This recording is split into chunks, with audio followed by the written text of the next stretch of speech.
Death का reason था वो था एंडोमेट्रियल कार्सिनोमा। ये एक टाइप का कैंसर होता है जो hey guys, welcome to Shivu की दुनिया। और आज मैं इतने दिनों के बाद कुछ रिकॉर्ड कर रही हूँ क्योंकि जो चीज़ें थी, जो कंडीशन सिचुएशन बहुत ही गंदी चल रही थी। आज से मेरे नानी को गए हुए 12 से 13 दिन हो चुके हैं।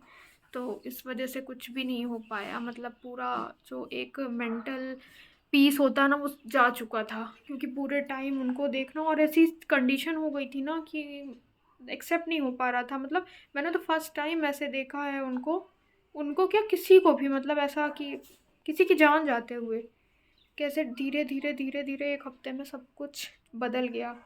स्टार्ट हुआ है उनका, मतलब अभी तक सब सही चल रहा था 11 फ़रवरी को। अब मैं ऐसी स्कूल के लिए रेडी हो रही थी, तब मतलब वो ऐसा नीचे रहती थी और मैं ऊपर, मतलब यहाँ पे रेडी हो रही थी स्कूल जाने के लिए, जैसे मैंने बोला। तो मुझे कॉल करके बोलती हैं कि मेरी जो लोअर पोर्शन है, जो कमर से नीचे पूरा पैर है ना, वो काम नहीं कर रहा। और मैं एकदम घबरा गई कि हुआ क्या एकदम से, अभी तो सब सही था। और मुझे ऐसा लगा कि पैरालिसिस वगैरह तो नहीं हो गया, पर वो सब कुछ नहीं था, क्योंकि उसमें तो बिल्कुल नहीं जाम हो जाता। उनकी क्या शुगर वगैरह लो हो गई थी। उस टाइम पे मैं गई, पूरा उनको शक्कर वगैरह जो मुझे समझ में आया मैंने दिया। फिर शाम को डॉक्टर आया, चेक किया, तो उस टाइम पे भी नॉर्मल हो गई थी। फिर उसके बाद दूसरे दिन तीसरे दिन, मतलब ऐसे ही थोड़ा थोड़ा चलता रहा। फिर डे बाय डे उनकी जो कंडीशन है वो ऐसी वर्स्ट होती। एक चीज़ मैं बताना चाहूँगी कि जो उनकी डेथ का रीज़न था वो था एंडोमेट्रियल कार्सिनोमा। ये एक टाइप का कैंसर होता है जो आपकी यूट्रस के अंदर फैलना स्टार्ट होता है। आपको शुरू में नहीं पता चलेगा, किसी किसी को तो 4th स्टेज के बाद पता चलता है। उनका पता भी चला हम लोगों को, मतलब ऐसा पहले तो था कि वो है ही नहीं, वो चीज़ का वो ट्यूमर नहीं है, दूसरा है। फिर बहुत सारे टेस्ट के बाद पता चला कि वो वही चीज़ है, वो 2nd स्टेज थी।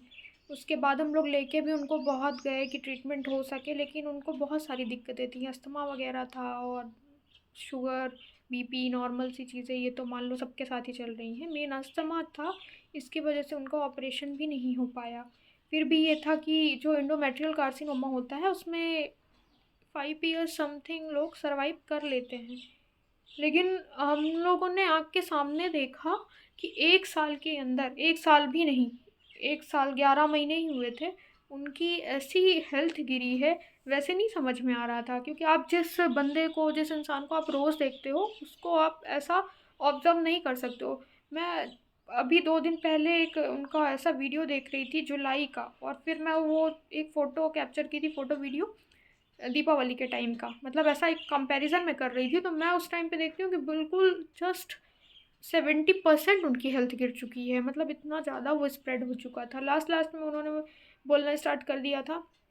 जब मैं उनको खाना देने जाती थी तो वो बोलती थी कि वो मुझे वॉमिटिंग आती है, वॉमिटिंग जैसा लग रहा है। तो फिर शुरू में तो मुझे लगा मे भी कुछ पेट वगैरह का इशू होगा, वो था, लेकिन वो नहीं था। मुझे लग रहा था कि अब मेरे हिसाब से ऐसा मे भी वो लीवर, स्टमक, फूड पाइप कहीं भी स्प्रेड हो चुका था। इनको मैं, मतलब बहुत सारे होते हैं, उनको मैं देखती हूँ कि मतलब बहुत दिक्कत झेलनी पड़ती है। लेकिन उनके साथ ये था कि जो भी था, 1 दिन या 2 दिन उन्होंने बस उस चीज़ को झेला है, इसके बाद उनको मुक्ति मिल गई।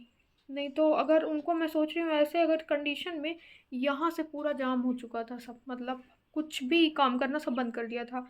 पहले तो लास्ट के जो दिन थे ना, उसमें तो ये पूरा जाम हो चुका था। धीरे धीरे धीरे धीरे सब कुछ वो हो गया था, क्योंकि बहुत सारे लोग होते हैं ऐसी कंडीशन में 6 6 महीने ज़िंदा रहते हैं। तो वो, मतलब भगवान उनको बहुत जल्दी फ्री कर दिया इस चीज़ से, धीरे धीरे धीरे। लेकिन हाँ, एक चीज़ था कि लास्ट तक उन्होंने अपना, मतलब क्या बोलते हैं, जो मेमोरी है ना, याददाश्त है, वो नहीं खोई थी। उनको सब कुछ याद था, बहुत अच्छे से याद था।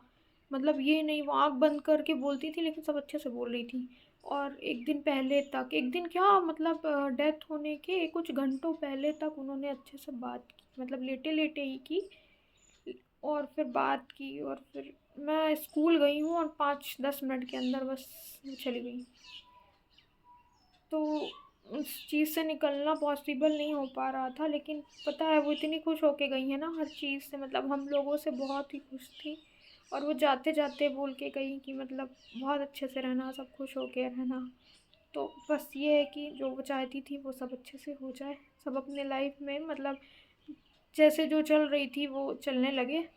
क्योंकि अभी इतना आसान तो नहीं, मैं बोल भी रही हूँ लेकिन फिर भी वो इतना आसान नहीं है वहाँ पे आना, उस चीज़ को एक्सेप्ट करना। लेकिन ठीक है, बहुत नाना मेरे चले गए, मामा चले गए, नानी भी थी वो भी चली गई, तो इसलिए कुछ ब्लॉग वगैरह भी नहीं आते थे, शूट भी नहीं, मैंने 1.5-2 महीने से कुछ नहीं शूट किया था। जब घर में सब कुछ अच्छा चलता रहता है ना तब सब अच्छा लगता है, लेकिन अगर कुछ कोई बीमार है या कुछ प्रॉब्लम है, मतलब कुछ भी है, तो वो फिर अच्छा नहीं लगता अपने में। और जिसको फ़र्क पड़ता है उसके लिए, कुछ लोग तो ऐसे जिनको फ़र्क भी नहीं पड़ता है, कुछ भी होता रहे घर में, वो अपनी दुनिया में मस्त रहते हैं। लेकिन मेरे साथ ऐसा है कि अगर मुझे थोड़ा सा भी कुछ भी समझ में आया कि नॉर्मल से हटके है ना, तो फिर मेरा सब मेंटल पीस ही चला जाता है, जब तक कि वो चीज़ें सही नहीं हो जाएंगी।